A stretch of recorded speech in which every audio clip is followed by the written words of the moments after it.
Imagine having an AI-powered search engine for candidate profiles from across the open web and even from within your own ATS. Well, that's exactly what HireTool is. HireTool is a global talent platform that serves all recruiters, from small businesses to the world's largest enterprises. And with 750 million plus profiles from over 45 open web sources and channels and 30 plus integration partners, there's literally something for everyone. Recruiters can find more talent with AI sourcing, send unlimited emails, and integrate with your favorite recruitment tools all in one platform. If you're spending hours looking for qualified candidates, underrepresented talent, and updated contact information, then HireTool is probably what you need for your toolkit. HireTool is a platform that helps great recruiters accomplish more every single day. Check them out at hiretool.com.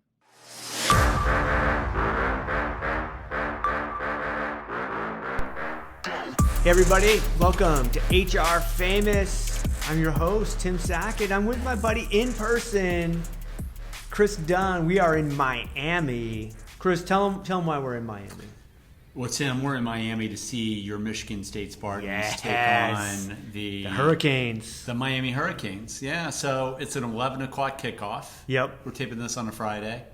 So I guess your tailgating starts. It's actually a noon kickoff. Sorry, I'm doing Central time. Yeah, Central time for you early, but it's noon. I told KD we're going to get out there about 8 a.m. to start tailgating, and that's tough because that's an early morning for you. You gotta want it. you gotta like want it for sure. Somewhere at the Hard Rock Stadium at 8 a.m. So we are at Miami Beach. Went out for got some little exercise and breakfast this morning. Thought we'd come back. Jessica couldn't be with us, so we're gonna record without her. We got 3 topics we want to talk about. First topic, KD. So out of China, we've heard. I think this is kind of more of a Japanese thing in terms of like Japanese businessmen for a long time have gone to like these little like kind of like bars or whatever, and they have like the girlfriend experience. Like it's not sexual. They can actually rent like a girl like to hang out with them, eat dinner, do whatever. That's been a common Japanese thing for a long time.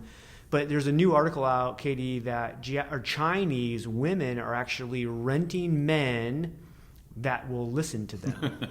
I want you to react to that. Well, they're called gigolos. No, this is non-sexual. This is just, I want a man who will listen to me because my man won't. Hey, there's another issue here with China is like they're having a really hard time, Chinese men and women, like actually marrying. They're waiting longer and longer, which is like a real concern for the Chinese government. Sure.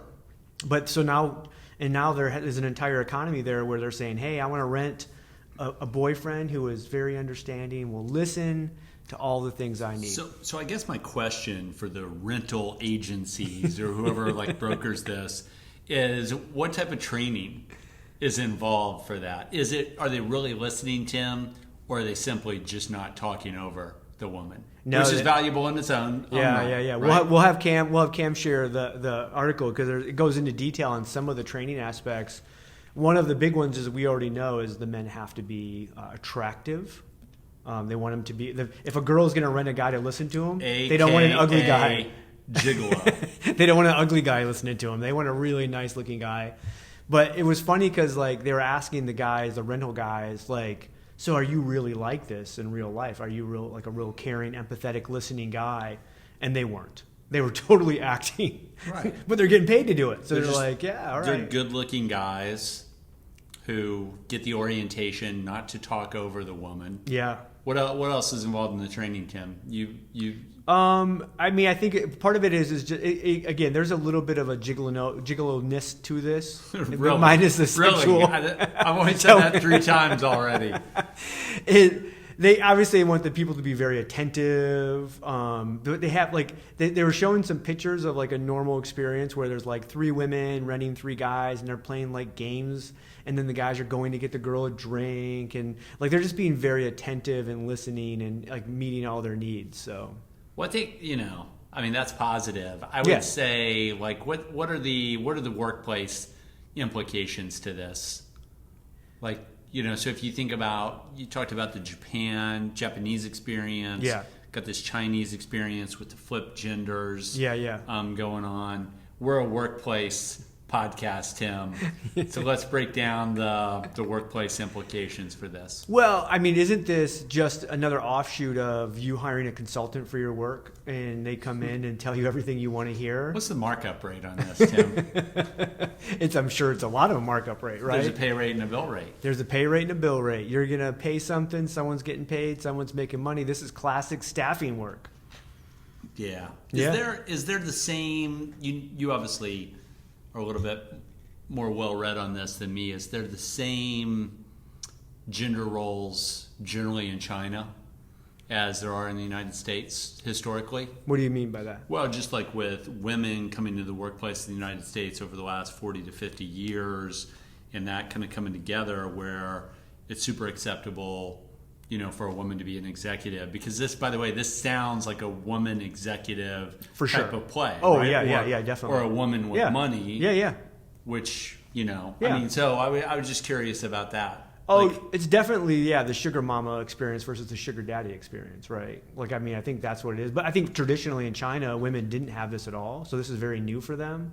If you think about power woman executive in New York City, I mean, that's been going on for a lot of years now. And I'm sure they've had their own types of this that are probably not as out in front in terms of the staffing service. didn't I Maybe see there that- is. This was like an episode on Sex in the City, right? Oh, I mean, there's been movies about this. Like, there's all kinds of this stuff, right? I mean, this is pretty.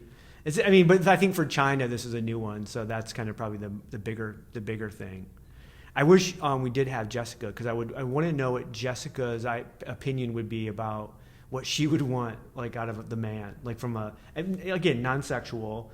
Like, if you had to list no sex items, if you had to list every other item you would want out of that man listening to you. And of course, she's got a great marriage with Bobby, but like, assuming Bobby wasn't as attentive or listening to her one day, what would she be asking for, or what would any woman be asking for? Because it was to me, it was kind of, I wouldn't say it's not lame, but it was pretty low-level stuff these women wanted. They really just wanted a couple of hours to have a glass of wine, play a game, have someone that actually paid attention to them, acted. And again, is acting, right? But these women seem to be fine with it because they didn't want the tie down on the other side. They didn't want all the text messaging and making you feel bad about yourself and blah, blah, blah. They just wanted a great experience and have a great night out. So I think the training, the orientation for these guys, like maybe there's a really good-looking Chinese guy that comes to the agency. Yeah. They're like, man, we could really use him. Uh-huh. Like, we're short-staffed. Yeah. Like, there's been a huge run on the listening male. Yeah. So we really need him. Like the training, lots of nonverbal affirmations, right? Oh, eye contact, looking. Eye contact, lots of nonverbal affirmations. I'm going to say like mirroring body language. Hand on the shoulder. Hand on the shoulder, maybe. Also repeating for comprehension. Yeah. So if the lady talks, asking questions, follow up. Questions are great. Yeah. That's in the PDF from the agency. That's step 4. Questions are are gold. If your woman tells you something, you need to dig in. You need to dig for more. Ask questions. Right. Open-ended questions. Yeah. Start the conversation. Yeah. Oh, we could do this. We might start this in the U.S. We should come up with a name. By the way, I will tell you, like, they showed a picture. Again, you guys can click through. Show you a picture of all these guys. It looks like a Chinese boy band, basically, is what they look like. Yeah. So. Yeah. It's interesting. These Gen Zs and these millennials, Katie, they treat the world a little differently, a little non-traditional from our aspect. But speaking of millennials, hey, hold on. Yeah. I gotta ask you a question. So you are you making Gen Z and millennials in China? Or I was assuming this is going to be like, I don't even, I'm assuming China has Gen Xers, right? This is like Gen X and young boomer women who are doing the listening male. Correct? It seemed like it was younger female professionals. Okay. That were doing this. Okay. So they're not married yet, but they're in that marrying age. But a Chinese, this is a Chinese problem right now, is they're just a little bit later to getting married, and so that's been an issue with China right now. But it seemed like the late 20s to like mid 30s young professional that's just starting to make money, like, and getting kind of getting to that level. Are they just starting to make money, or is this the answer to the question, what would you do if you had all the money in the world? Yeah, no, well, from the article, it was more of the ones that were just getting comfortable in their career and starting to make good money. Okay. Yeah. So the bill rate pay rate's not like super probably, high. Probably not crazy, but I would guess if I had, they might even say it in here, I can't remember, but it was probably like if I'm the dude, I might be making $50 an hour on this, right? Got another workplace angle for you. Yeah. So if you're in the interior in China, you're in a village. Yeah. They've had this huge migration Yep. to the coastal cities and the production centers. Do you want to go into the iPhone factory? And grab a couple young guys? No. Do you, as a young guy, Oh, yeah. do you want to go in the iPhone factory, or do you want to go to the agency? Gigolo light. You Gigolo light. You want to go to the agency, right? Oh, yeah, way easier money. But they also, you have to be, I think part of who they select, they very much are looking for college educated, culturally kind of savvy, like pop culture savvy kind of people, right? So they have to dress well, fashion, knowledge, and So you're saying the village isn't a great place to it might find not, it might not be the best candidate. Yeah, it might not be the best. Huh. They're looking for city boys, Okay. little pretty boys. Okay. Yeah. Fair Yeah. enough. Feels like Devil Wears Prada as well. Feels kind of ish, Oh yeah.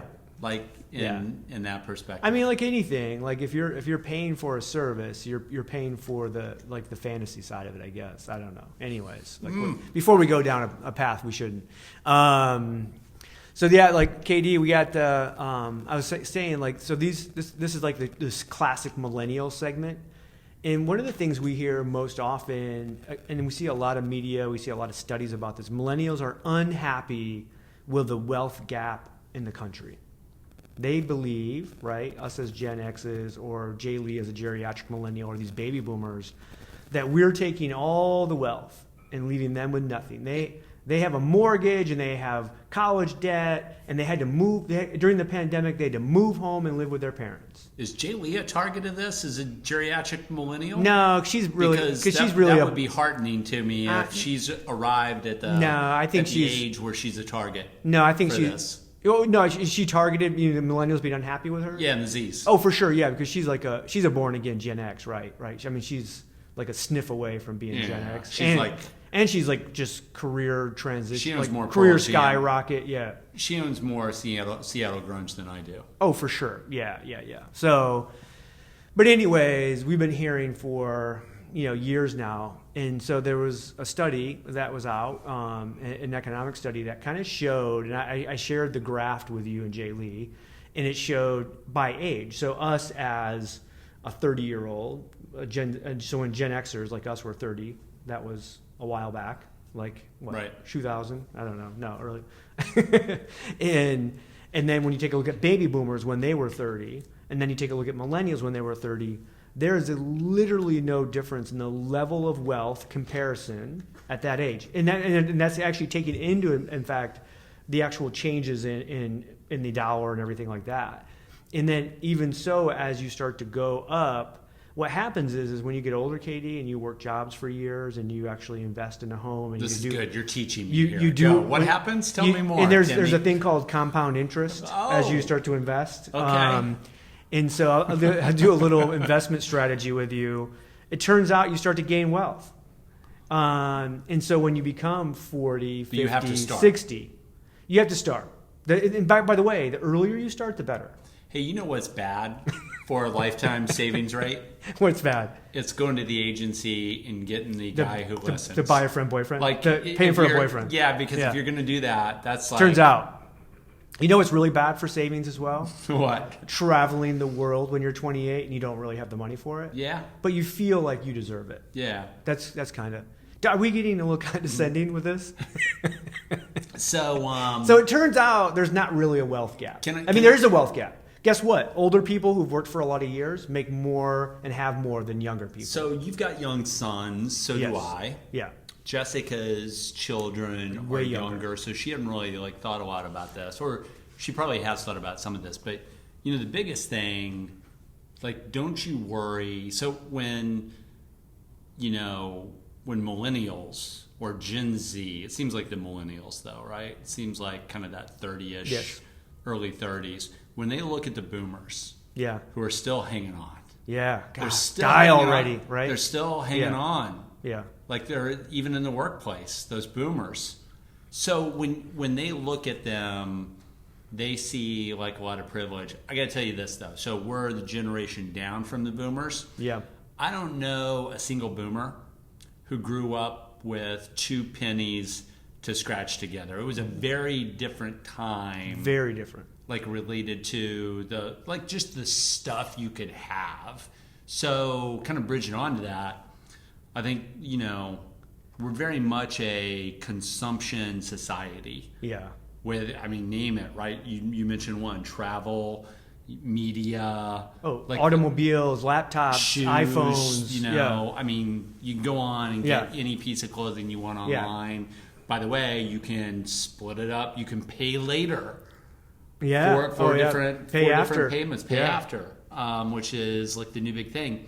So, like the biggest thing I worry about is, the Z's and the young millennials saying they grew up with parents, either Xers, to a lesser extent boomers, but a lot of Xers. They grew up with parents. Yep. And they saw more. They've always been in it. Like my kids have it much better than I had it. Yeah. Just in terms of stuff. For sure. Now there's like some downsides to living in today's world as a kid with social media and all that. I wouldn't want that. Mental health stuff. Yeah. It's but crazy. they got all this stuff. Like I think the other factor is, they feel like they should have the house. They should have the big house at 31. Yeah. Right?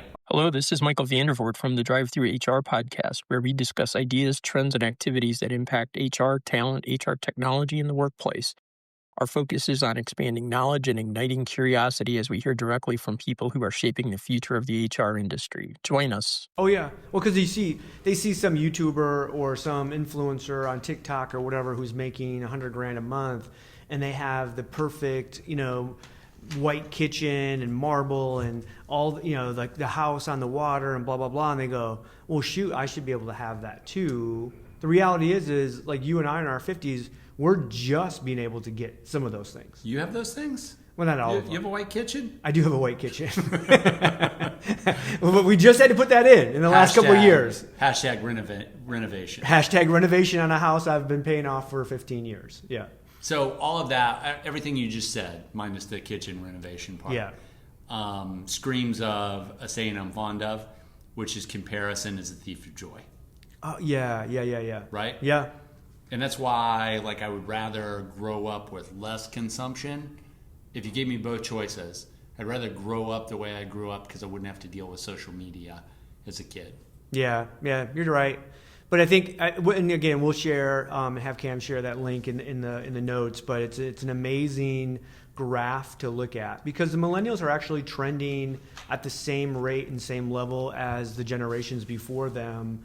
And again, if they continue to work hard, they continue to move up in their careers, you're going to have bumps like great recessions and pandemics and crap like that happen. We have those, the every 10-year kind of events. But again, wealth will continue to grow for them as well. So when the original thing came out and said, oh, they're doing terrible before you got to the chart you're going to share, was it just that as the compounding interest thing? No, it's part of it's comparison of you'll hear like the thing of 98% of the wealth in the U.S. is with people that are between the ages of 65 and 72 or something. Like they just have these great stats, and then that's a trigger, right, for a young person going, "Oh, I can never get the wealth because it's all there."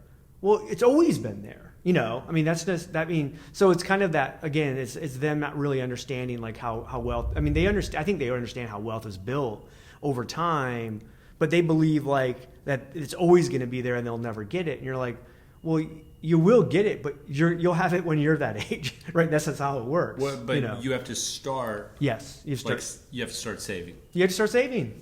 You ever get worried about your kids getting depressed about not thinking that they're behind?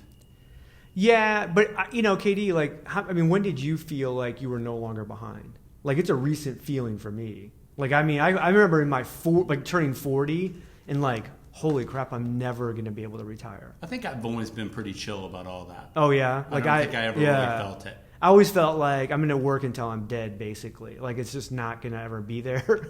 And so I think that's a feeling depending on, what you're doing and how you've done, like you continue. And I've been lucky, my wife and I have been married for a long time and she's a great saver. So it's one of those things, right, that we kind of get into. But yeah. Okay. Millennials, just, hold it out there. Hang in there. Hang in there. You'll be fine. Hit the 401k. Yeah, max out the 401k. That matches free money. Don't go after the Dogecoin. Like max out the 401k. Right. Yeah, stop on the Robinhood app. Stop putting money in Robinhood. Max out the 401k. I feel like we've given great investment advice. Maybe we should start a separate pod. Investing with KD&T. Is that after you do the agency? after the boy band agency rentals. Men who listen. men who listen. By the way, that could be a great suburban. You could have how you have a Starbucks on every corner in every suburban mall. We'll just have the men who listen, and then you serve wine and have a nice little calm environment, nice little music playing, very good smell. As you walk in, the scent hits you, that aromatherapy. And just a nice, calming male voice to listen. Would you be okay if my wife went and did that? If Kim Sackett went into Lansing and got a man who listens? Would you be okay with that? Hell no. I would feel so inferior. Why can I not deliver this to you? Right? Okay. It's probably the same. Let's just be honest. It's the same way that our wives would feel if we said, hey, we're down in Miami and we went to a strip club. They'd be like, wait a minute. Why'd you guys go to a strip club? You got it right here. You got it at home. Okay. Right? All right. I won't go down that path because, both of our wives would be completely embarrassed by that conversation. Okay. Last topic. I went to SHRM annual. And then you and I are both going to HR Tech Conference. Right. I also went to SHRM Talent. There's a weird phenomenon happening. So, and I'll say it's a very small but vocal crew on social media that seems like they're actively working and engaging, trying to get people not to go to in-person conferences. And I understand, people have different concerns about their health. The HR Tech Conference has actually partnered with Clear, and you have to actually go through and do input all your stuff for your vaccine, and then they give you a QR code that you're gonna have to scan before you go in. The SHRM conference, they didn't verify through Clear on a vaccine, but they asked if you had that. If you didn't, you had to go through this entire thing and track. They were vigilant on the mask thing, almost Nazi level vigilant on the mask thing. Okay. I had multiple people tell me, after I took a drink of something, and you forget and the mask is on the side, but you still have it in your hand. They're like, hey, you got to put your mask back on. It was constant. And so that thing, I think, they're trying to do the safest thing. Obviously, these conferences are there for education. And a lot of people in our industry, especially at the HR Tech Conference, that their year is made by making these relationships and connections at HR Tech, between the technology companies and vendors and analysts and practitioners and buyers. And so we all kind of need each other to succeed on the technology side of the world, between vendors and buyers and everything. And so I find it really ironic that people would work against them doing this and continuing just to try to have it virtually. Now, people would say, well, why can't we just have it virtually? It's because they were making zero money virtually. They were losing their butts. And these companies are going to go out of business. Now, you could sit there and say, well, that's just the world. Some other company will probably come in and pick in that space as soon as people can come back in person. I've had some people, though, tell me, Katie, that they don't think conferences will ever go back in person. I don't necessarily believe that. So here's what I learned from SHRM Annual. They came out publicly in front of everybody and said we had 11,547 people register for the conference. Got to get the 47 in there. Hey, it's a very specific number. Right. They had a very specific number. Builds credibility, by the way, it does. when you throw the 47 on the end. They claim 8,000 in person. Okay. They registered in person. I don't know exactly how many showed up, but it was a pretty healthy number. I don't know if it was 8,000. It might have been 6,500. But it was a lot of people. I had a lot of pictures of giant crowds. And the big, when they had the big main stage keynotes, those rooms were packed. It was a lot of people, thousands of people in person. They had another then 3,500 or so that were virtual, and those people were very active because they could ask questions. And they were not vaccine mandated. No, at SHRM, no vaccine mandate. Just not masks. Got to be on. Yeah, just masks have to be on, and then HR Tech will be both. Masks are required, and you have to have a vaccine. Which again, I thought we haven't talked about this in the pod. I thought that was a really brave thing for them, in some aspects, because you are literally eliminating, at this point, 47% of the U.S. population by saying you have to have a vaccine to come here? Well, if you're wanting 8-year-old kids to come to your HR Tech conference. So, those get staggered. You're right. It's probably, 70% of adults now? Probably, At least one dose? Yeah. So, but again, you're still, when you're in the business of getting people to come to a conference and make it as welcoming and easy as possible, as inclusive as possible, for a public company to come out and say, hey, we don't want 30% of a potential buyer to come, that's a pretty courageous thing. Can I make a suggestion? Yeah. Because I think it's tied to where you were going earlier. Yeah. I hadn't had a chance to weigh in on that yet. Yeah. I'm going to suggest that it's not heroic or brave, that it's a cold, hard calculation business on decision. how you can maximize attendance. Because you want people to feel safe. Because, by the way, Tim, one of the things that's going on with vaccine mandates, and I'm vaccinated, I am a believer in individual choice. I'm also a believer that organizations can make the call. Yeah. So I think it's one of two things, right? It's either a leader or a leadership team as part of an organization saying this is what we're doing because they're of like mind. Yeah. Or like in the case of a conference, I would assume that they think that's the way that they can max the total, getting the highest. You're right. Yeah, that makes sense. Yeah, that makes sense. By the way, I think it's also related to what you were describing earlier, and I want to react to that real quick, is that, it's a small group, but you see people reaching out, and asking the question, who's going? Yeah. And then, the answer is because I'm not. And it's one of those things where it feels like people, there's a little bit of fear of missing out, and I'd rather you not go. Like if I ask that question and I'm not going, or if I come in there and throw cold water on it after I ask the question, well, I don't think I'm going because it's one of two things. I don't want you to be too happy. Like if I made the decision for whatever reason not to attend something, I don't want you to be too happy. I'd rather pull you back down a little bit. Yeah. In fact, you're going to close out this podcast in just a couple of minutes. I'm hoping you fail because I want to look a little better. I'm joking about that, but there's a lot of that, right? And I think I do think this. I think the folks in the world who are vaccinated and those who, I think there's a group of folks who are vaccinated who clearly believe everybody should be vaccinated, and they don't want an event with mixed groups going on. Yeah. And that's in the background of it too, right? Yeah, I can see that. I will tell you, the people that were in person at SHRM, the thousands of people that were in person, those people wanted to be in person.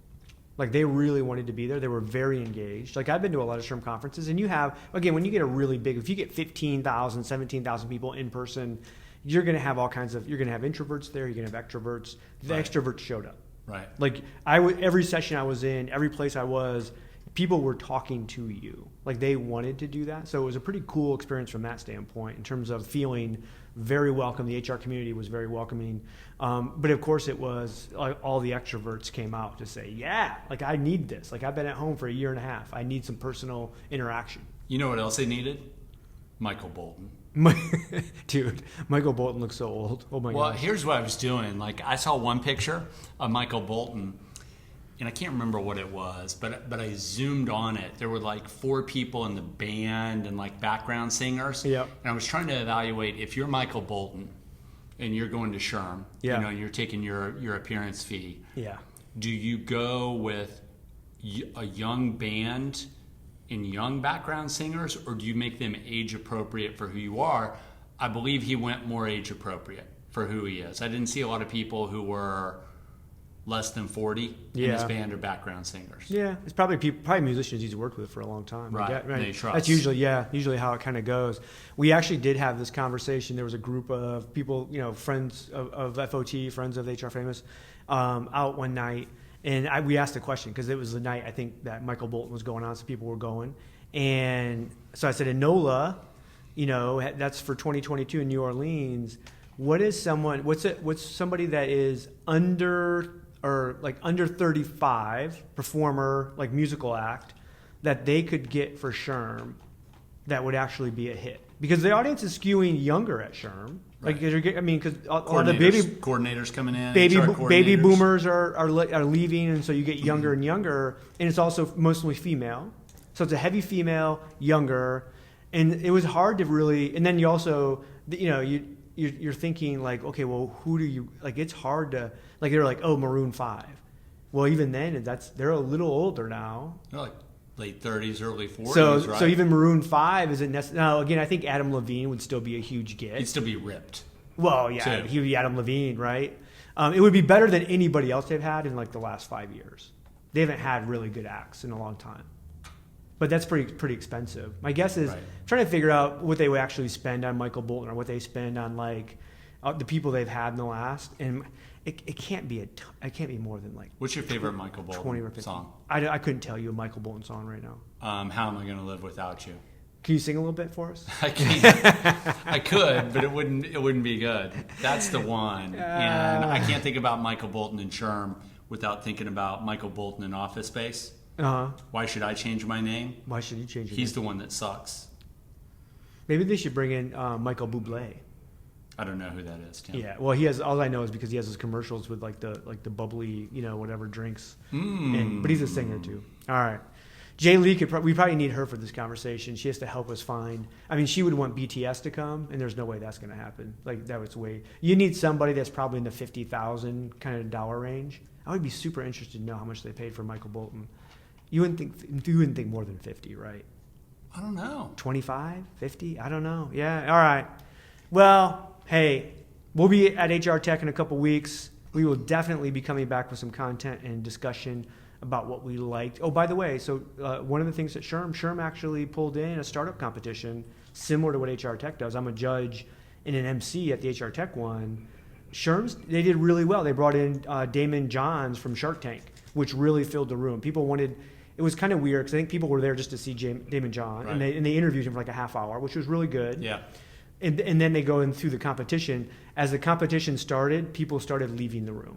So I think they're like, oh, I didn't know what this was all about. I didn't know we were going to listen to HR technology companies that have really cool technology tell us what they do.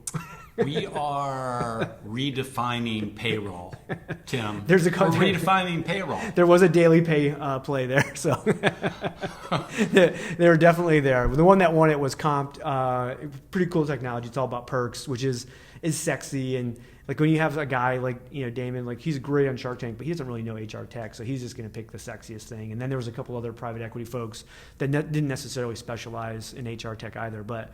SHRM did a really good job. They actually did like a regional competition thing with SHRM chapters, and then people got made up. So the final 5 from those regional competitions got there, and everyone that pitched was really good. So I'm really interested in the HR Tech one as well. To me, that's always one of my favorite segments of content there, and so we'll come back.